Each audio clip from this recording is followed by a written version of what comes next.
Wireless LAN Professionals Podcast, episode 165. Oh, this is going to cause some problems. I'm already probably pretty vocal enough. This is people's absolutes. This is the only way to do some. I absolutely hate absolutes. It depends, man. We'll just take my college campus, for example. I have 3 or 4 buildings that they are exact same building. If you take a look at the architectural plans from the ground up, they are the exact same building materials, built in the same year, everything. RF works differently in every single one of them. Wireless LAN Professionals is a place to educate, inform, encourage, and entertain those involved in wireless LANs. This Wireless LAN Professionals podcast is an audio manifestation of these goals. Our host is a wireless LAN veteran, consultant, designer, and teacher, Keith Parsons. And now, the podcast for wireless LAN professionals by wireless LAN professionals. Rob, welcome back to the show. How are you, sir? Good. How you doing, Matthew? I'm doing well. So, for those who don't know you, introduce yourself, kind of what you're up to these days in the world of Wi-Fi. My name is Robert Boardman.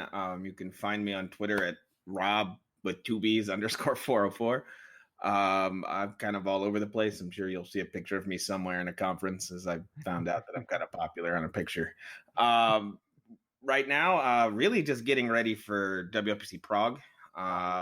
Doing we got the 3D printing deep dive we're going to do, and I have a 10 talk that got turned into a 30-minute talk, so that's going to be interesting. Just get the same 10 talk 3 times and you'll be set. I've been working on my slow speech, so Hi everyone.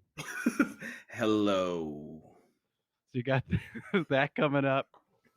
Yeah, and then I've been working on a few things. I finished designing some stuff for the Wi-Fi community, and I just got a in relation to what you're printing, or just something in another. What I'm printing. There's some design things that people have kind of asked for, and so I'm going to make them available for people to start getting a hold of and doing what they want to do with them. So the last, let's hang on this 3D thing for a second in WLPC. The past couple classes, we've ended up teaching with the deep dive and the boot camp last year. And then did you do another one?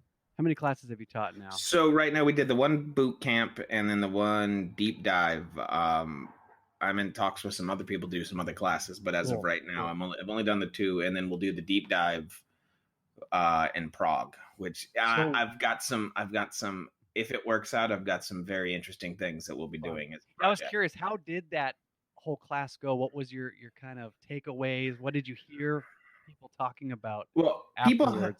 people had a lot of fun, which is really cool. And that's the big thing.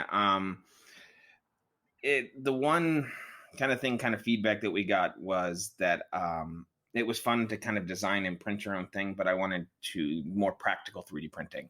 Okay. Like because it's a really hard thing. It's like, yay, you know what I mean? I designed a tool for people 3D printing. How do they do it? Where can they go back to their businesses and be like, hey, we need one of these so we can do this? So you got to kind of be thinking a certain way all the time. Like you kind of put those 3D glasses on, so to speak, and you see everything through that filter. How do you do that? What kind of triggers, or what do you recommend if someone really wants to apply this into everyday world? Well, first off, make sure that it's not already being done. Okay. That's the first thing. It's like I am the first guy to say, hey, grab a CAD program, go design your own go design anything. Yeah. But it's one of those things where it's not a replacement for manufacturing yet. Yeah. But it can be if it doesn't exist yet. But go ahead and take a search out there. It's like I was looking for a cam lock the other day. Okay. And I was going to go design myself my own cam lock. I was going to go to town, and this is going to be awesome. I had all these ideas, and then I just Googled cam lock, and there's like one for $5 on Amazon. So I'm like, it's a part of a whole project that is 3D printed, but there's like caster wheels. Can I make caster wheels? Yeah. Should I? No. So remember that because you get carried away in the fact that I took an idea that I put on paper, put it into a computer modeling software, and then I made it. Yeah. And so, and it's one of those things that you have to kind of find a balance. But I still think everything should be 3D printed because you can. So are you seeing more people convincing their companies or actual companies incorporating 3D printing in who is doing that? Well, let's just say like schools in general. Okay. A lot of schools are putting it out there and they're using it as part of their STEM learning. So, taking math ideas and shapes and then pushing them out. So you're getting a lot of, and 3D printing is also, I think, the best application of 3D printing is for prototyping and small runs. Okay. Like take, for instance, Ventive's Venvolt. The casing of that is all 3D printed. Okay. But again, for it to get injection molded, you need to be selling 200,000-300,000 pieces to make it, you know what I mean? To spend the $70,000, $80,000, $90,000 for the molds. You know what I mean? And unless you know the other 150,000 wireless engineers out there that would be using a Venvolt, so those are the two main applications of prototyping and small batch runs. And I'm just seeing it all over. You see people, I was just in Costco the other day and they're 3D printing insoles. Oh, wow. So what happens is they'll go in and they'll take a scan of your foot. Yeah. And they'll print it. They have the printers right in the back. And they're printing in 2 hours. You'll have very nice insoles for whatever pair of shoes you brought in. That's amazing. So it's out there. And it's, it's like for the wireless industry, the biggest thing I see is we have a hard time finding tools that we need. So if you have a certain kind of niche item, you could run it and throw it in CAD and print it out. Or take antenna array domes. Mm-hmm. Print those out any day of the week and just, you know what I mean? When you need that custom needs to fit in this corner, the aesthetic Wi-Fi. Very cool. So very cool. And of course, it's got to be just tons of fun to be part of that. Yeah, the edge of that. It's an interesting and can be stressful time. Very cool. So let's go back to you and just your start in Wi-Fi. Why Wi-Fi? How'd you end up besides seeing the radio waves in the air? Yeah, I was just the one guy who can actually see radio waves. Yeah. I just see in green, yellow, and red, man. Yeah. It's just how it works. No, Mommy, what are those colors? I don't know what you're talking about, son. Why does this word SNR just keep popping up in my vision? No. So basically, I currently am, and I was back then, a network engineer for a college in California. Okay. And to be honest, the rest of networking is boring. Okay. I mean, honestly, wires are boring. I have wires. And so it actually happened wireless for me was kind of a two-phase thing. Okay. I was going to Cisco Live every year, and I was one of those guys that said, I'm going to know it all. I'm going to be a master of everything, which is insane. And so I was taking all of these different classes. Okay. All of these different sessions, and two sessions will always sit out to me. It was by Fred Niehaus and Jerome Henry. And it was Fred Niehaus just talking about the basics of wireless, throwing APs across rooms, and and it was just like, oh my God, this is amazing. And then you have Jerome Henry over there with a laptop and an Excel spreadsheet, like, hey, I've got all you guys' passwords in this room right now. And I was like, oh, yeah. So it started kind of there. So, and at the time I was very Cisco focused because that was what we ran on the campus. Yeah. That was my day-to-day work. And so I went. Is there anything else out there besides Cisco, right? Who's listening? No. So I went, of course, the Cisco route. I'd already done my CCNA route switch, and which is the kind of your quintessential. I'm a Cisco guy. I have a CCNA route switch. So I went and did the CCNA wireless, and then, of course, next step was let's go to the CCNP wireless because again. And did you just know about CWNP and all? I did not. So you were just living. Oh, that's where we're going. Yes, I was just living in a Cisco world. Look at this, Matthew skipping ahead in the story. And so what happened was there is no written material for the CCNP outside of taking some kind of a camp or just basically going over, Cisco's bullet pointed requirements, which is actually the best way to do a Cisco exam, but it's still not easy to go, know this. And you're like, well, yeah. So I couldn't find any books. I couldn't do anything. And I just started going to Google. At that point in time, I was like, all right, Google, let's learn more about wireless. Yeah. And at that time, Rowell had just started Packet 6's Clear Descent. Okay. And then this was before you guys brought back the WLAN Pros podcast. And so there was all of that. Yeah. And so one of the first episodes I heard with Rowell was with Keith Parsons, actually. Oh, wow. And so it was go start a blog, get on Twitter if you want to know more about wireless, CWNP. Those are the first 3 things I did. Yeah. And now, it's interesting. It's like I'm a staple at WLPC and speaking now. And slowly doing CWNP. My life gets too busy.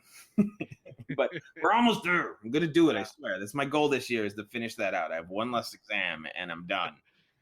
And then again, Rowell, we do WOE together. And so, yeah, it's just very interesting that the 2 people that probably drove me deeper into Wi-Fi than are 2 people that I interact with on a lot, basically, now. So that's pretty amazing. So just literally Googling one thing,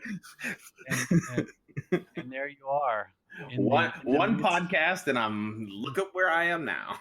And it's the mantra we hear from Keith all the time. It's like, get involved, Twitter, interact, ask questions. What was that like for you when you first jumped in the Twitter conversations? Was that intimidating? It is intimidating. Because you go up against people, you think you're right, you're really sure you're right, but then you're like, okay, I'm gonna go, not really contradict, but say challenge an idea. I'm gonna go challenge a Devin. I'm gonna go challenge a Sam or a Blake, or like today, I'll do it with no problem. I have no qualms about it. But then it was just like, let me go research. Like, let me go look at the RFC real quick and make sure what I'm saying isn't full of stuff. And so. Yeah, it was definitely intimidating. I'd like to think I was kind of lucky in the sense that the whole hub holster thing kind of just it kind of eliminated the middle ground of. So you kind of brought something to the table. I brought something to the table at that point in time, and so it was. I didn't have so much of the growing pains, but I don't think that should deter anybody. Yeah, just keep getting involved in the conversation is yeah. And it seems in your personality, anyways, your makeup is that you're going to want to discuss with people. You're going to want to learn more and find out what you don't know. At least it seems that way. Yeah, I'm definitely more inquisitive than probably most. Well, it sounds like you kind of answered this, but what would you say is something you did right at the beginning of your WLAN journey? Listen to Keith Parsons and start a blog and get involved. It's just it's kind of especially now there's a lot more options now than there was when I started just a couple of years ago. Like there's the Wi-Fi Pro Slack where anybody can get in there and just be a part of it. You're that way you're not throwing it out on Twitter, so you have some of the more edge personalities coming in and just railing you. You can go in and have a conversation with people, and it's almost like a safe space. So what was some of the first few blogs that you wrote that you look back fondly on? Well, the hub holster one was obviously one I really liked. Before that, I wrote on doing power conversions because Cisco was horrible at that. It's like I wrote a chart for the 3702 that I really liked. Another one is just having the opportunity to do things like Tech Field Day. I get to write about those companies and kind of, it's like I get to give my opinion. And so I don't know if you've noticed, I might be a little bit of an opinionated individual. So you're like in the zone, like it's like oh, you're gonna sit here and give me information and let me give you what I think. You want me to be a guest on your podcast? Yeah, no, it's like really. Can I ask about some improvements for W? No. Oh, Rob's in the class. Oh, great. That's why we had to. That's why we had to let you teach a class. It's like, so he can't be in one. He's either teaching or nothing. So it's funny. It's like Blake and I were talking about that. He's like, why can we never take each other's classes? I think it's because both of us need to be teaching one, or not, at least not in the same room at the same time. Either way, I wonder if you guys could co-teach, or would that end up being a wrestling match? Oh, that could be an interesting thing. See who's left standing by the end of day 3. Oh, yeah, that could be. I mean, we might have to charge extra for that because there's going to be hospital bills. Students might catch one in the morning. You know, Blake doesn't get his, Diet Pepsi in the morning. You know what I mean? It's, and if I don't get my coffee, people are going to die. So WLPC are, the blogging, Twitter, connecting with people. What other ways would you say this is what you need to be doing to investing in your WLAN Pro career? Well, I know this is highly debated, but I think CWNP is still, bar none, the best way to get into wireless as far as from a technical standpoint. Because why? I don't even so much think it's the certs. I think it's so much the journey, process, learning and learning. I mean, we'll all debate back and forth the difficulty of a particular test, or you know what I mean? Was it harder or easier? It's the process of going through that book and learning, and then having to ask. There was a time I was studying for, I think it was CWAP, which I was doing it on my own, and then I actually had the chance to take Peter McKenzie's class at WLPC. And there was something I was so sure of. That's how it worked. You know what I mean? And he was like, no, it actually works this way. And you're like, oh, that makes sense too. But yeah, it's the journey. It's the going through the process of learning all of these different things, because wireless isn't easy. I mean, it's easy until it doesn't work, I guess you could say. Because I mean, that's my one thing for the IEEE, or writing the RFCs. It's like, could you have make it break easier? Because people are so okay with really bad. They're like, oh, the Wi-Fi is slow. That's an okay term. It's like, but it doesn't have to be. So, yeah, that's definitely the journey of CWNP is a big one. And also take your least favorite exam first. Because now I'm stuck on my least favorite one, and I'm just not motivated to do it. So what do we need to do to motivate you, Rob? Let's have an intervention. What is it going to take? What's it going to take? I'm going to get a phone call every day from everybody. Yeah. Yeah, everyone listening. You stuttering? Reach out to Rob on Twitter and say, get it done. Have you done your SP yet? Yeah. That's funny. So something in the industry that drives you crazy, you wish if you could wave the magic antenna that you would change. Oh, this is going to cause some problems. I'm already probably pretty vocal enough for this. It is people's absolutes. This is the absolutely hate that. I absolutely hate absolutes. It depends, man. We'll just take my college campus, for example. I have 3 or 4 buildings that they are exact same building. If you take a look at the architectural plans from the ground up, they are the exact same building materials, built in the same year, everything. RF works differently in every single one of them. Yeah. There is, I'll say it depends is an actual thing. Yeah. The problem is that people take it as it depends is a cop out. It's like, it depends based on the data that you're providing me. Yeah. So absolutes, there are, and again, there are absolutes on, only use 20 megahertz wide, 2.4 channel. There are absolutes in Wi-Fi, but when it comes to deploying Wi-Fi, it's very situational. But there are baselines, right? There are baselines. You have to start with something and then go from there. Yeah, it's one of those things where, you know what I mean? Let's not get pedantic about absolutes. Yeah. Let's not get absolute. Let's not get absolutes about the absolutes. All right, let's look back in time. Okay. The mist is blowing across the screen. Mistake you made early on, or maybe it wasn't early on, maybe it was this morning, that really taught you something valuable? At the end of it, you're like, okay, I didn't want that to happen, but I pulled something great out of that. This was probably really early in my career.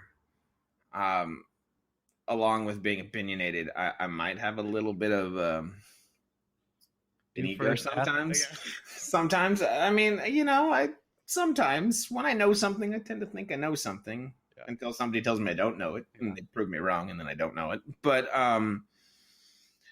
I had to redo an entire building once. When you say entire building, what size building are we talking about? We're looking a lecture forum in about 14, 15 classrooms. Okay.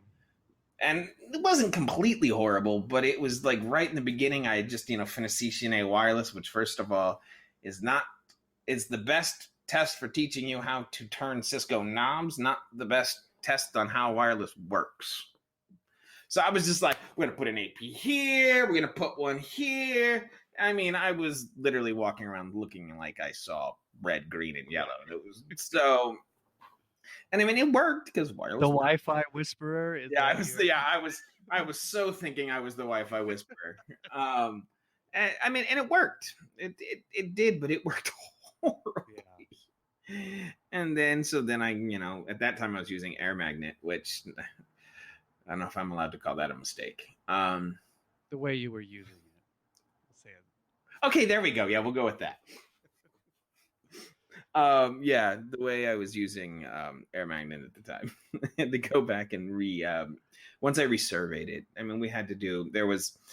So was it just going out guns blazing, or just... Yeah, it was going out guns blazing. It was, now I didn't start throwing out bad channel plans or anything like that, but it was, in fact, this was one where there wasn't enough APs because I was putting stuff through concrete walls, lead line windows, stuff that, it's a window will be good. That's drywall, but behind the drywall was concrete. So stuff that, taking wall attenuation measurements that I was like, I don't need to do that. I know what I'm doing. Yeah. So the lessons was to slow down and actually make sure you know what's happening in the environment. Yeah. That was my first and last building deployed as the Wi-Fi whisperer. He had a one survey line. It was the Wi-Fi whisperer is a one-shot go. All right. Other side project you're super proud of that you got to be involved in. It's one that we are currently working on that I'm not allowed to talk about, but it's kind of the convenient. Yeah. It'll change the world. I don't know that it'll change the world. It's just doing some things it's very unconventional. And so it's basically, we'll just say it's putting it's putting a vendor in an environment where you definitely didn't think that vendor could play in. Fun. So it's been a real joy to do. And is it because it's out of the box for you? I mean, it's not like not out of it's. I like the out of the box, and it is definitely out of the box. Yeah. It's just if anybody hears the vendor and the vertical. Yeah. There will be a very large. My Twitter followership will just drop to nothing. It'll be like ridiculous. But if it works, people are going to just be like. So we'll come back in a while, do the same interview, and we'll find out if that was the most proud or your second. You just second least favorite. Yeah, I'm all about trying something new. And obviously, you got to be proud of just what you've done with 3D printing and the hub holster, which isn't necessarily. It is Wi-Fi related because that's who you're serving. Very cool. Piece of advice you would give to a WLAN pro kind of getting started, or just maybe in their career feeling frustrated? Reach out and find a mentor. Find somebody you can talk to. I like to think I have like 6 of them because I have like 6 personalities. And so depending on each one needs their own mentor. Each one meets a certain need. Yeah. So, go out and find somebody. I tell you what, I would say 95% of the people out there in the WLAN community, just send them a DM, get in the Wi-Fi Pro Slack and hop in and say, hey, I need some help. This is where I'm at. and I guarantee you 95% of them would help you. Yeah. That's the community is a community, and as much as sometimes we look like we're all fighting each other, it's like it's all out of love. Yeah, like brothers. Yeah, literally, it's a brother mentality. Brothers got a hug. Yeah, it's like so you're in the education environment, correct? Mhm. Still, I do a little bit of both now, actually. okay. For those in education, maybe who feel like they're hitting their heads on where they can advance, what might you say to someone specifically in that vertical? Move to a VAR. I mean, education's a tough market because it's not always a technology problem. It's a hi, we need to do this, and they're like, hi, well, you need to do it for half the money, and you can't put anything on any of the walls. Exactly. So it's one of the it's I guess you could say develop a real good sense of patience, or yeah. So if they're feeling frustrated, then they're at least the hope that or the good news is they're not alone. And education. It's not their fault. I like to think of it as a really tough market because in the sense, especially in the college environment, and even now in like K through 12s with high schools, you have lecture forums, you have classroom environments, you have outdoor environments, you have small stadiums, you have facilities, warehousings, and shipping and receiving. Some schools, those stadiums aren't that small. Yeah. Even if you're in Texas, you have like NFL stadiums. Yeah. So education's a tough market because you technically hit every vertical.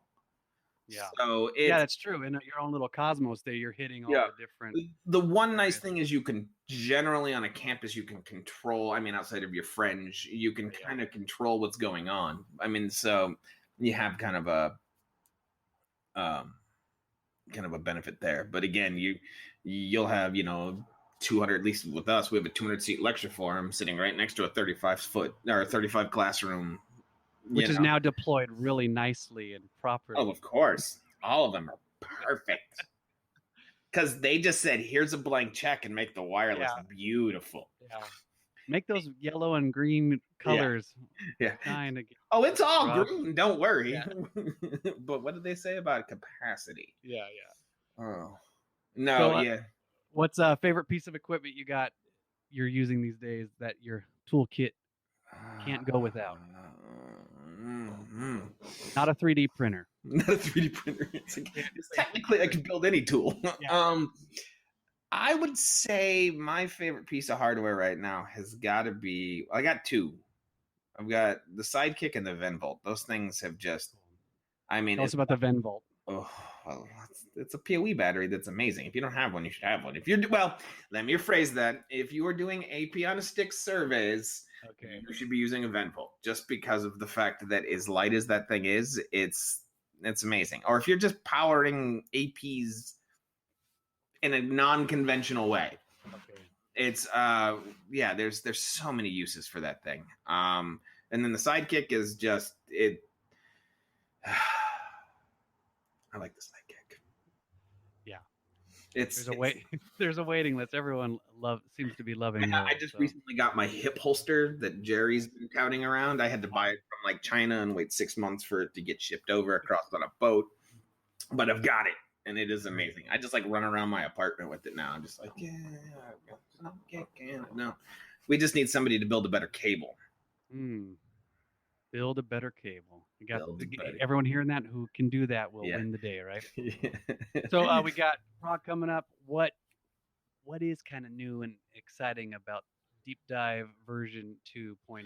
So I am without giving away all the tricks we might be making something very, very practical and very, very relevant to the wireless industry. I am working with somebody. It's going to be a project that is going to incorporate things that aren't just 3D printed.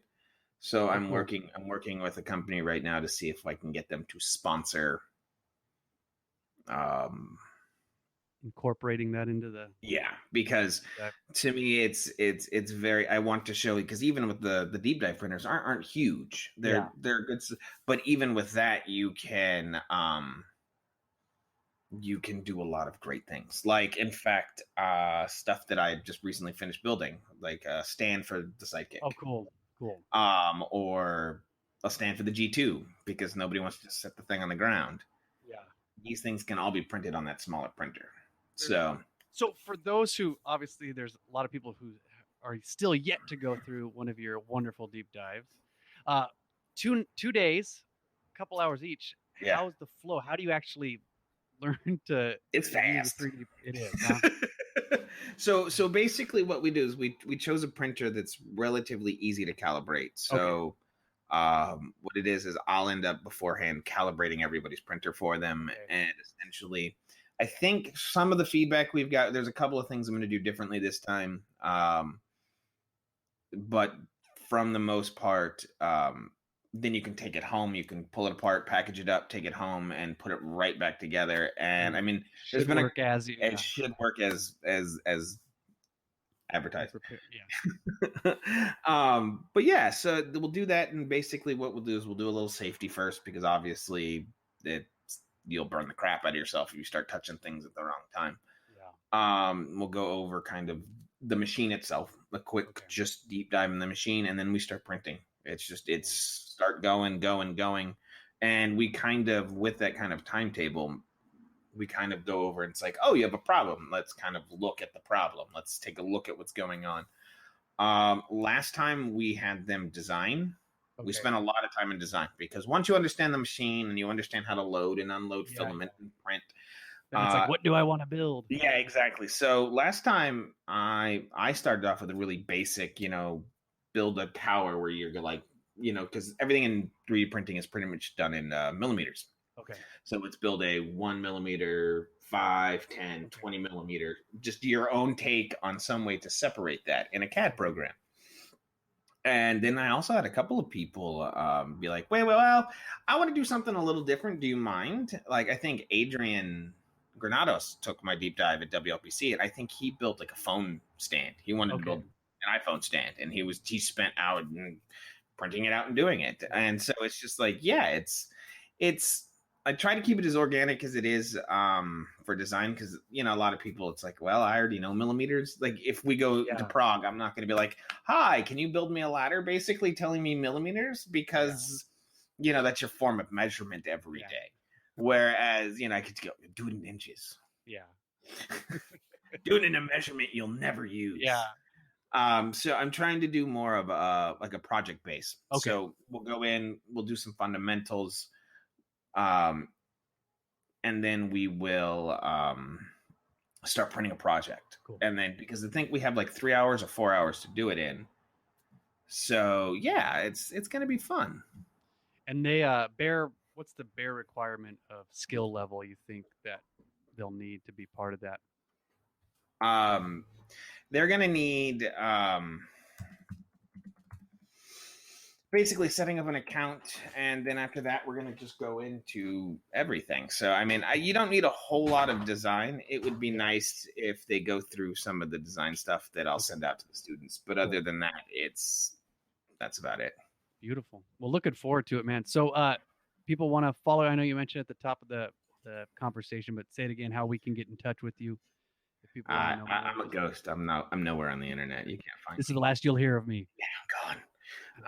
So I have the blog over at rob404.com. You can always find me at WE Show, YouTube. Roel and I are doing that. On Twitter, I'm at Rob with 2 B's _404. So hard to say. And then if you really want to get crazy, you could go find me at the minifig, not so minifig. Twitter. Sweet. All right, sir. Thank you for stopping by. I appreciate it. Anytime. 10 Talks. So my name is Hemant Chaskar, and what I'm going to do in this presentation is to lay out a design concept for what you would call an IoT Ready Access Points, right? So starting with the problem statement, what you are trying to do in an IoT is you are trying to connect the sensor word to the web word, and each one has a very different functionality. On the sensor word side, what these devices are basically designed to have basic wireless connectivity.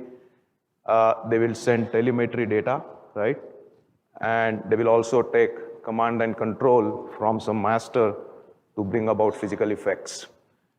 On the right-hand side, what you see is what I call as a PaaS, Platform as a Service Cloud Services. So there are a lot of these coming up now, and these are basically software powerhouses. If you can get your data to them, then what you have is a lot of power there to do the analytics, right? Send command and controls down, and that's where your user apps will reside. So there is a need to kind of connect these two words together to make IoT vision happen. Now, when you try that connection, you will face some technical problems. And why that is the case? Because if you look at the sensor word, the whole protocol design is on the objective of resource-constrained, low-power devices, right?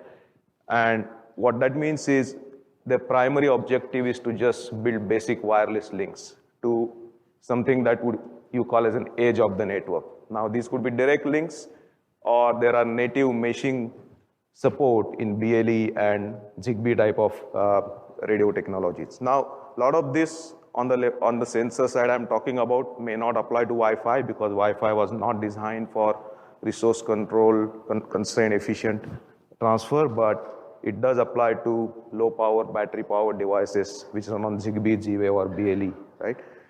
And then the communication model is mostly link layer PDU based. So if you look at the basic protocols, they don't really are designed to support IP, though if you look at some overlay protocols like Thread, they do have an IP support, IPv6 support. But again, the idea is to get this basic unit of data from the sensor to the edge. They're not necessarily designed to reach out to a resource in the internet, all right? And then if you look at the data transfer formats, very basic, binary encoded, and application specific predefined. So it is a watch profile understands set of parameters. If it is a temperature sensor, very well defined basic schema, right? And on the web side, however, what you're going to have is TCP/IP UDP network, then powerful session protocol. So one popular protocol coming up in IoT is called AMQP, Advanced Message Queuing Protocol. Pretty much every PaaS platform supports it now. It's very heavyweight, right? And then it runs on TLS for security with all the certificates and all the additional complexity that's in TLS. Data format is rich. These platforms talk XML, they talk JSON. There could be a chaining of these services with labeled data. So very rich data format is what these PaaS platforms talk. Now the idea is how we are going to connect these two things together, right? And that's where the concept of an IoT gateway comes in. So let me introduce a function called IoT Gateway. And this functionality has to reside between these two. And on the sensor side, what it does is obviously terminates the link layers from the sensors, right?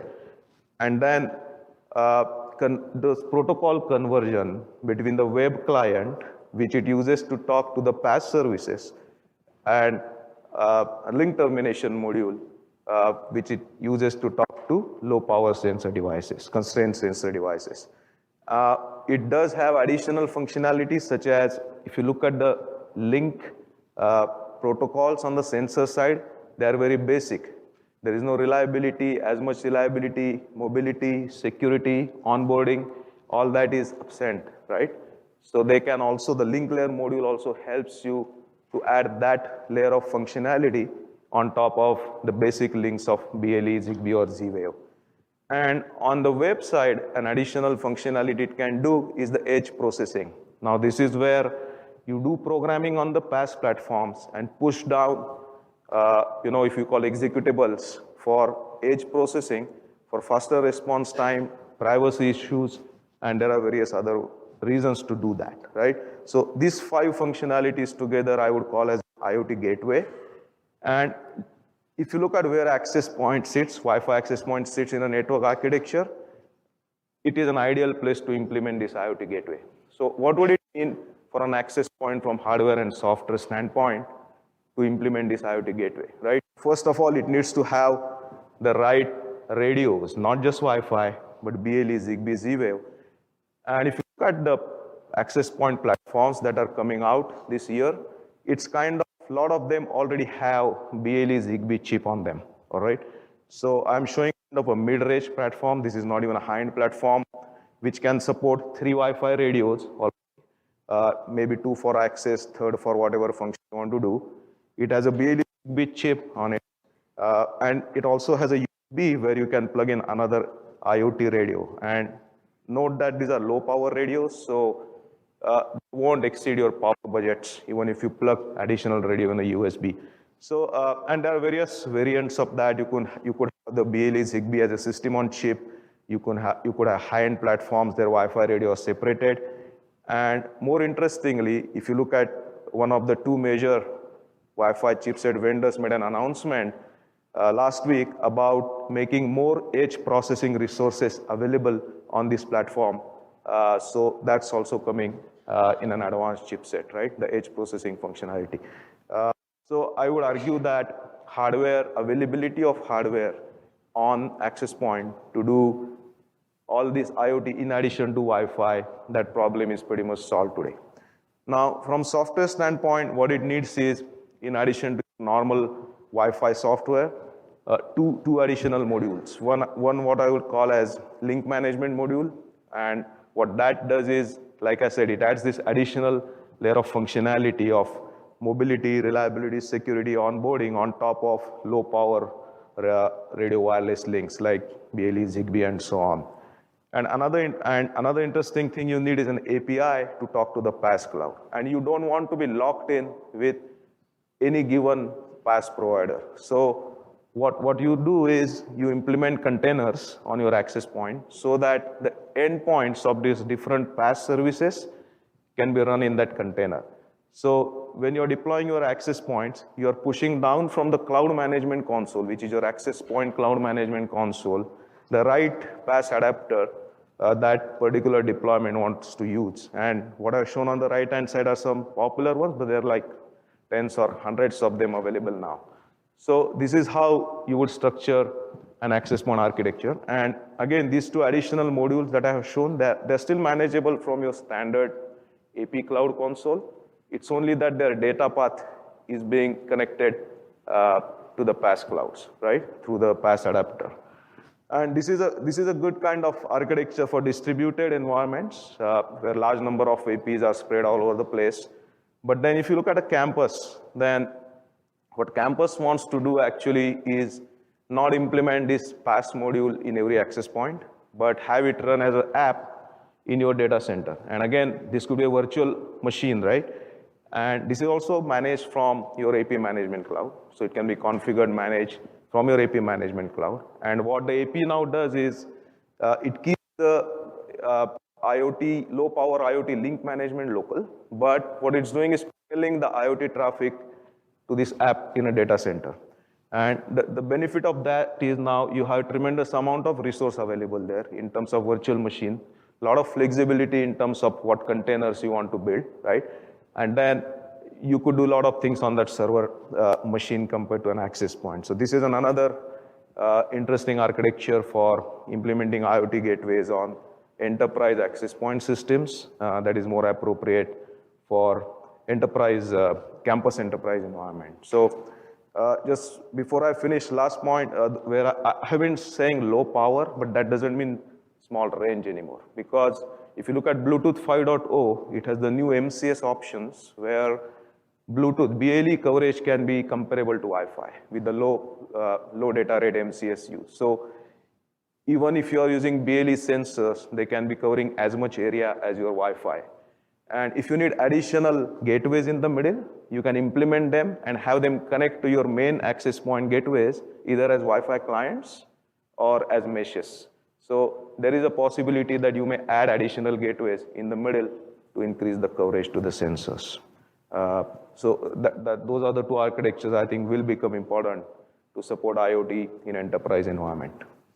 So that's all I have, and I will take any questions this time. Thank you for joining us for another episode of the Wireless LAN Professionals Podcast, the podcast for wireless LAN professionals by wireless LAN professionals. Be sure to follow us on Twitter @Wireless LAN Pros for all the latest news and updates. And also connect directly with Keith on Twitter @KeithRParsons. Head over to www.wlanpros.com for this episode's show notes, as well as the latest in all things Wi-Fi.